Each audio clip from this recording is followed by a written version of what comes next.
possible. And thank you for reading. Manny Pacquiao, the gold, I don't think there'll be a problem for Manny. Has his share of great fights. But every once in a while, human mind can also be controlled and muscle. Again, happens to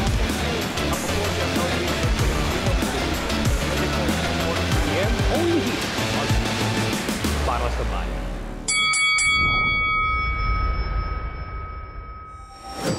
And that's the opening bell for Round by Round presented by Eastern Communications.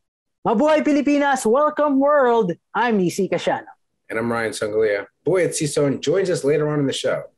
Ryan, it was announced a few days ago that Probellum signed 4-division world champion Donnie Niemann. Ryan, we talked about this a few episodes ago about Donnie Niemann's involvement with MTK Global, but now it seems that there's a change of heart. Now he's joining Probellum. Now he signed with MTK Global last year. I asked this question that if Donnie Niemann is in good hands with MTK Global, you seem confident about it. Now, do you think now that moving to signing with MTK Global, because he has been on the shelf for nearly 2 years, he came back earlier this year, but you think, was it a career move gone wrong for Nietes by joining or signing with MTK Global?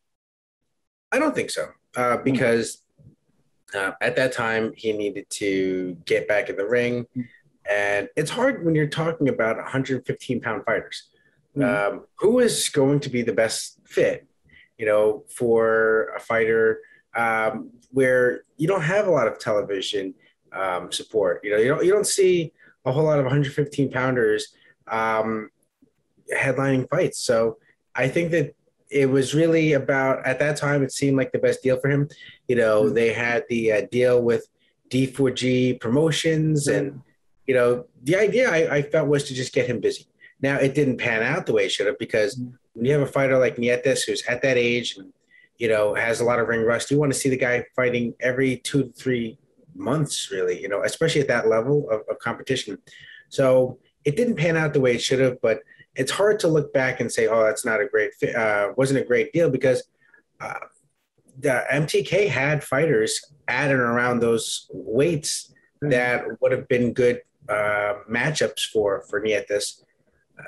And MTK had a relationship with different promoters, including Matchroom, which has a lot of the top 115-pound fighters. Ryan, do you feel that Nietes at one point is the odd man out, as part of MTK Global? Because there's an impression that, MTK Global focuses or prioritizes fighters from Europe, particularly in the United Kingdom. What's your take on this? Well, I think that, they are based in Europe, and they have a lot of relationships with the fighters there. But at the end of the day, it's about who gets what matchups make, the most sense. And I think for Nietes, the issue is that he's always been this high-profile fighter, high-risk, low-reward. And it's like, okay, what do you do with the guy? You walk into a promotional, meeting with him, and you say, all right, what can we do? He's not really known stateside the way that, someone of his accomplishments should be. Really, it's like the hardcore boxing fans. Those are the people that would know him. And when you're playing to that crowd, that's really hard. That's not just about going out there and putting on a Kiss concert. These are people that want, yeah, correct. They are listening to, like, Rachmaninoff, so it's harder to move him. So I can't really put that on any promotional organization, because look at it. He's 39 years old. He's been pro forever. He's been a world champion since I've been in high school. So, so I think that you have to look at all of the work that was done before that. When you're talking about, a la Promotions, the moves that they've tried to make to get him into bigger spots, they didn't work. I remember one time asking Michael Aldeguer, if Donnie Nietes goes to the mall, do people recognize him? He's like, not so much. And we're talking about in his own province. So I think that's where, when you're talking about mistakes, you got to go further back. Ryan, Probellum is really aggressive, especially releasing their press releases like every other day. They keep on signing. They keep on forging partnership with different promoters in different regions. Now, do you think now that, it's no secret that Donnie Nietes is in the hunt for bigger names? And like we talked about a few weeks ago, he vacated the belt that he won on the New Year's Eve of 2018 because he wanted to pursue a big fight against a bigger name.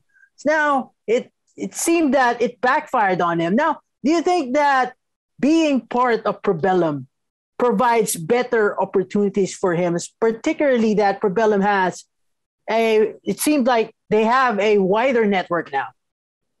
Yeah, I mean, like I think the other day they just announced the signing of Rocky Marciano, so I'm looking forward to seeing him back in the ring soon. No, the thing with when you talk about Nietes and signing, when you have a new promotional company, it's hard to tell off the bat because when he signed with MTK, I had high hopes. I was like, okay, I think that Nietes is going to be out there, and it's going to be a matter of time before he gets one of these fighters, and it didn't happen for whatever reason that was.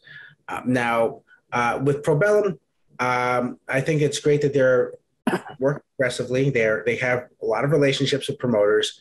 But what it really comes down to is how much is the promoter invested in your career, right? Mm-hmm. So he has Nonito Donaire.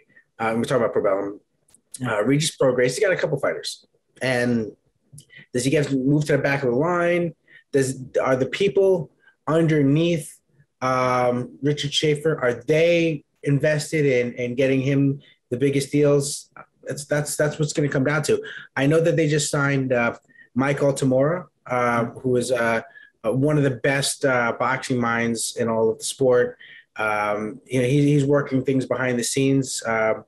So let's see how that goes because, Mike Altamora is a real boxing guy. And if anyone can get Nietes opportunities and prioritize him, it'll probably be Mike Altamora.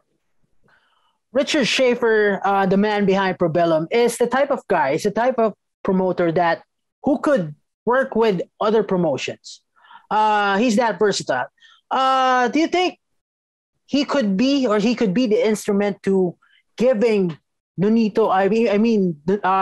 Nietes the fights that he wanted? Because Donnie Nietes would like to fight Juan Francisco Estrada, Roman Chocolatito Gonzalez, and the other names. Do you think, even Edmond Villamor gave his stamp of approval after the announcement that Donnie Nietes is joining Probellum? Do you think it's still doable at this point that now that Richard Schaefer is the one steering the career path for Donnie Nietes? Well, when I talked to Richard Schaefer last week, he basically said, "Look what I did with Donaire. He lost to Jesse Magdaleno, and and at that point, that was a really low point of Donaire's career. He went out there, got him a couple wins, put him in the in the tournament. I forget what they call that tournament when he beat Ryan Burnett, and then he went on to make it all the way to the finals. Like." Amazing circumstances when you think about it, because someone gets injured, and then he knocks out Stephen Young, and and then it's like, oh, is this guy for real? Then he goes and fights, Naoya Inoue, and it was like an amazing fight, and it really resurrected his career. So yeah, he was basically saying, look what I did with Donaire. So why can't I do that with Nietes? I think they're different fighters, and I think that moving Nietes is a little bit tougher because he doesn't offer very much promotionally, right? He's not going to go out there and talk. He's not going to go out there and sell things. And his style is, it's something that you have to really appreciate boxing to really appreciate. So I fear that he's going to be sort of looked at as like the Orzabek Nazarov of this era, like the guy that, people who really follow the sport know is great, but, just didn't get those fights against the big guys. It is widely believed that even though Manny Pacquiao has retired from the sport of boxing, a rematch with rival Floyd Mayweather Jr. would easily change his mind. And it appears that a Pacquiao versus Mayweather rematch is finally happening, only that both future Hall of Famers will not be trading punches. Instead, It will be a test of skill on the basketball court. Dubbed as Mayweather versus Pacquiao All-Star Basketball Charity Game that was released through a press release. Now, the said event will reportedly take place this coming December in Las Vegas. Ryan, are you excited to see Floyd and Manny duke it out again on a basketball court? I don't understand this because I feel like their best sport would be boxing, right? Because they have a lot more experience in that. They've shown that they're pretty good at that. I haven't really seen a whole lot of evidence that they're like these great basketball players, right? Yeah. So I just don't get that.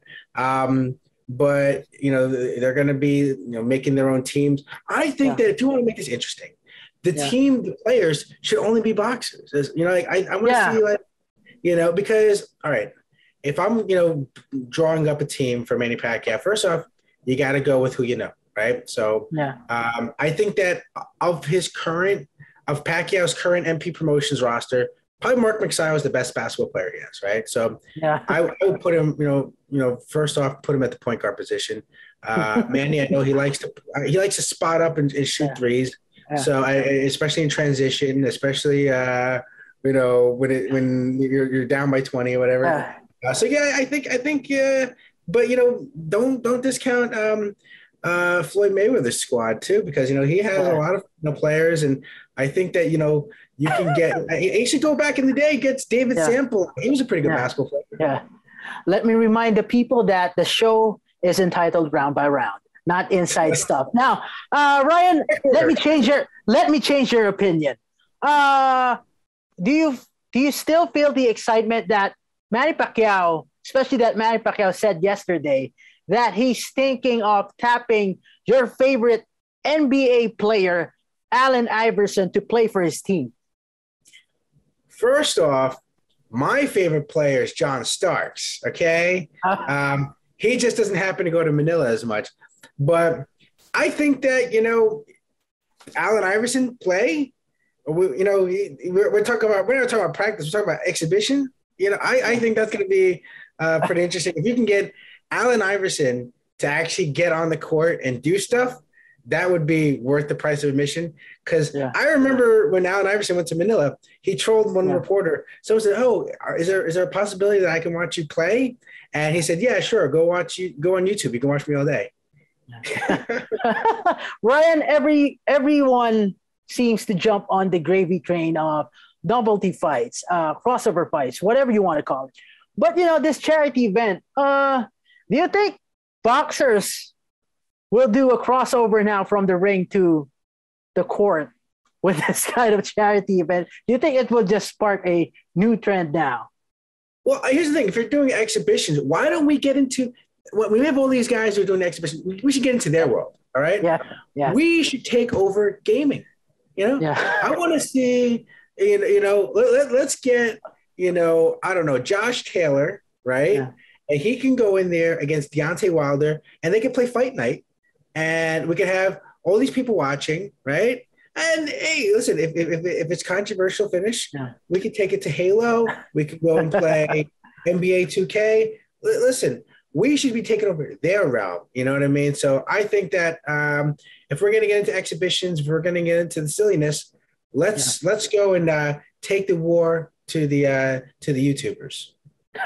Ryan, going back to Floyd and Manny, who do you think is the better basketball player? We saw Manny Pacquiao play for the Kia Sorrentos in the PBA. We saw Floyd play a couple of pickup games, charity games in Vegas. Who do you think is the better player? Who has the better hops? Better hops? Oh, it's tough to say. I feel that Manny is probably a little bit better at moving his feet defensively. I think, which is weird, right? You would not think that, because in boxing, it's different. Yeah. But, I've actually seen Manny show some, and I'm going to give him props because, Manny has a skills coach in General Santos City, and he does great work with Manny and his kids. And, one of the LA boys, actually. So, I think that Manny takes the game of basketball a little bit more seriously. But I think that Floyd probably was playing with better players. I know that Pacquiao had Mark Barroca and a couple other guys playing with him in the Philippines. He would invite guys down to General Santos City. But Floyd was playing with Isaiah Thomas. You might want to give the edge to Floyd there in terms of our quality of opposition. That's what I would say. But it's interesting. We were talking off camera. They met at a basketball game. They met at a Miami Heat game. Yeah. I think it would have been more random, because it's hard to interpret that. Yeah. What if they had met at like a Ginebra game? Like, oh man, Floyd Mayweather just happened to be courtside at a Ginebra game, and oh, Manny's there. Oh, that's Then I would have saw that more. Like, oh yeah, of course they're gonna fight. But Miami Heat game, anyone could be at a Heat game. Yeah. No official date has been set for this charity game, but the report added that it will likely be held before Pacquiao turns 43 years old on December 17. Now, it just clouds the certainty if Manny Pacquiao will be able to play, particularly because Manny has obligations, an added responsibility now that he's running for the presidency here in the country. Now, the venue has also yet to be made official, although it's likely to take place at the MGM ground, so we won't be surprised if this game will air on pay-per-view. The Ring magazine has released the updated version of the pound-for-pound list earlier this week, but a lot of fans had noticed that Tyson Fury hasn't made it to that aforementioned list. Now, my partner here, is working for the Ring magazine. Ryan, can you walk us through the process of voting a boxer into the pound-for-pound list? Yeah, sure. So I am. I've been with the Ring. I think actually next month is my 10th anniversary. Congratulations! And, thank you. And I am on the ratings panel. The way that we do it is when there's a vacancy, and they need to fill it, we have a debate, and people, we talk about it. And we figure out, okay, someone proposes a name, and if that name catches momentum, that's who we go with. So that's the way the process works. Now, here's my reasoning, right? This is my thinking. I'm just one member of that panel. Fury is a heavyweight, right? Yeah. And the spirit of the pound-for-pound list is that, okay, if all the fighters were the same size, who would be the best, right? And that was the idea when they said Sugar Ray Robinson was the best pound-for-pound fighter of his time. And I feel that, all right, Tyson Fury being like 270 or whatever, he's twice as big as, say, someone like Pacquiao, or he's twice as big as Canelo Alvarez. I don't think he's twice as good as Canelo Alvarez. So we're talking about pound for pound, heavyweights have a disadvantage. Now, my thinking is this. If you're a 270-pound heavyweight champion and you feel the need to also compete for a laurel against like a 105-pound fighter, how little must the heavyweight championship matter? It should be the biggest prize in sports. You should be happy with that championship, the heavyweight championship, and not, be seeking a title, or a laurel that goes to 105-pound fighters. Ryan, what does Tyson Fury have to do to break into that list? Become a welterweight.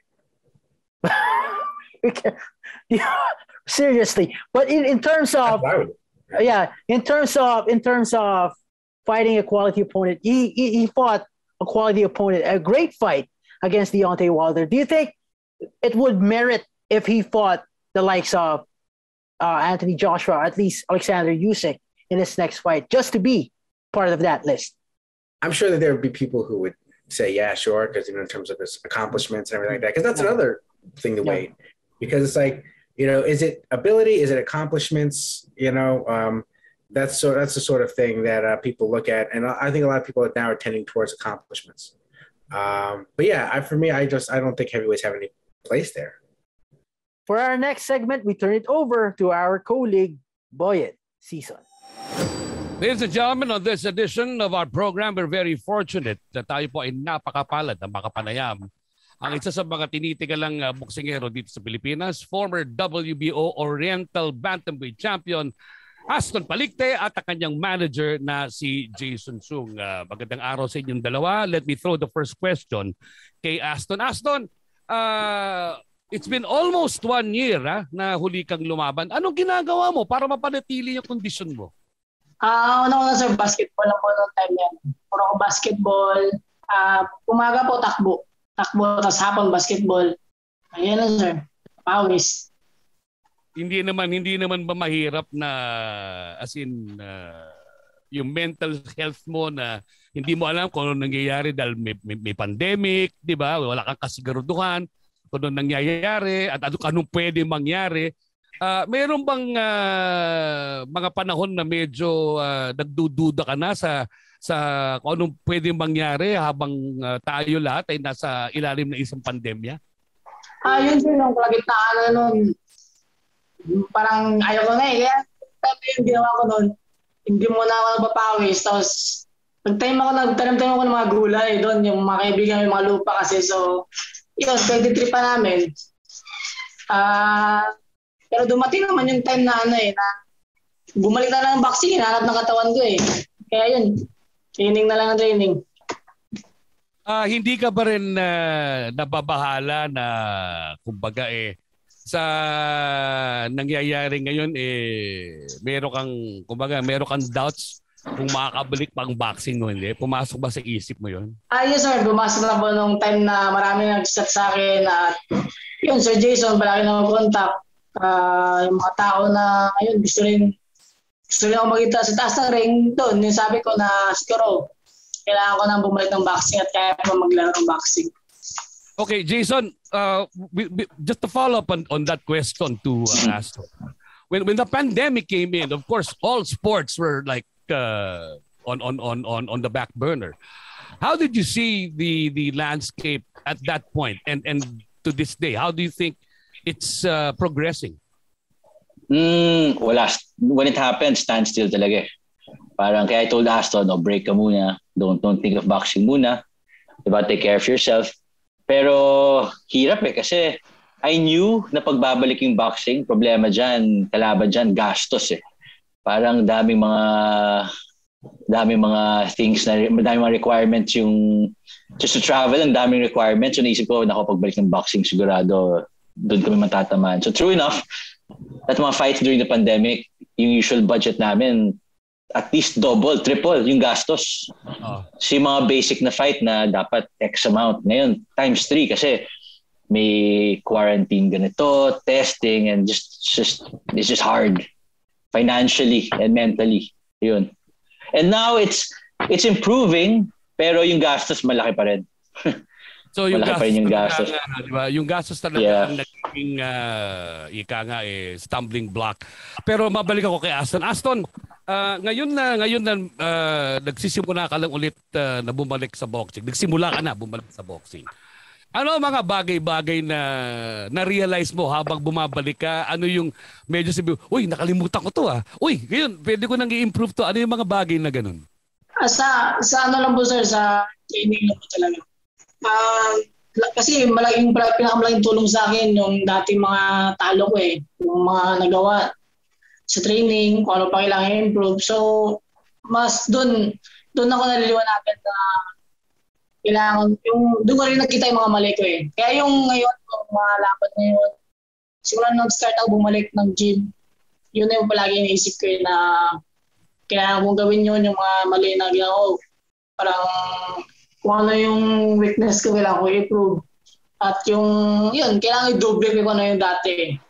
Kaya yun lang. Balik ako kay Jason. Jason, you mentioned that expenses are the biggest obstacle right now. But for boxers like Aston and managers such as yourself, what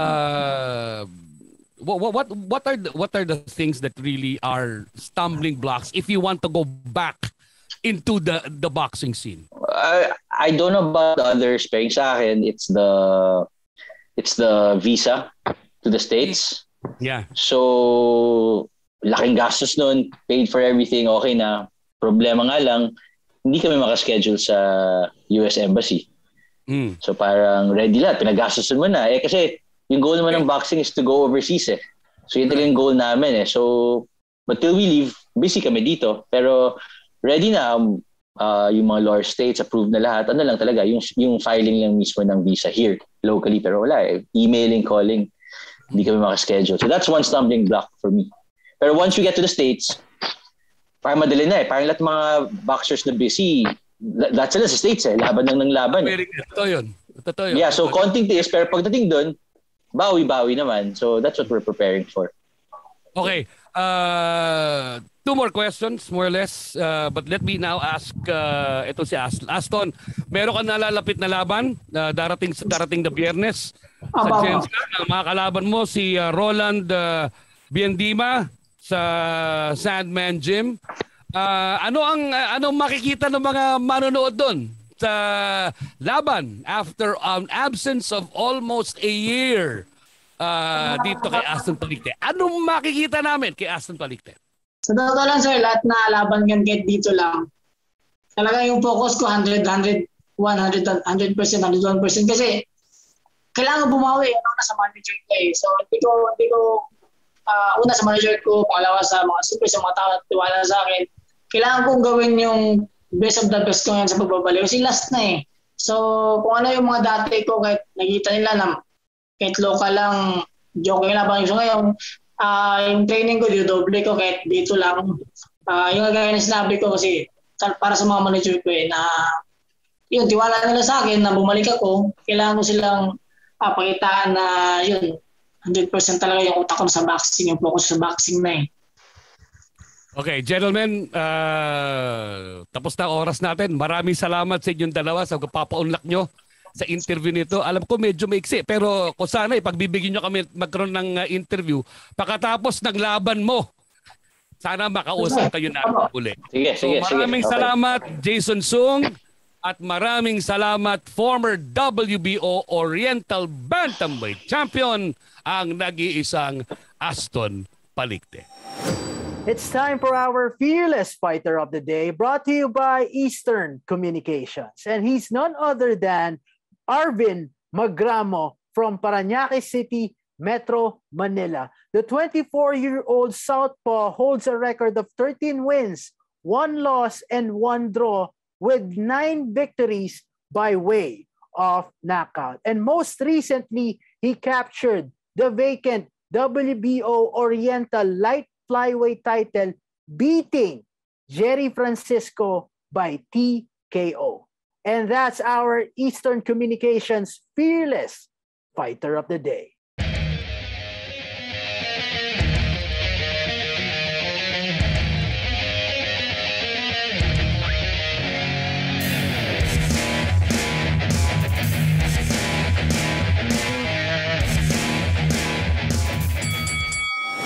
And that's the final bell for today's episode of Round by Round, presented by Eastern Communications. I'm Nisi Casiano. And I'm Ryan Sangalia. We're on Facebook at 6 p.m. Monday through Friday and on our YouTube channel right after. So like, follow, share, and subscribe now. And also, don't forget to hit the notification bell to get notified about the latest news and the fearless views in the world of boxing. Boyet Sun, Dennis Principe, and Bill Velasco are working the fights for you tomorrow. So catch them on the next Round by Round. All boxing, all Filipino, all the time. See you tomorrow.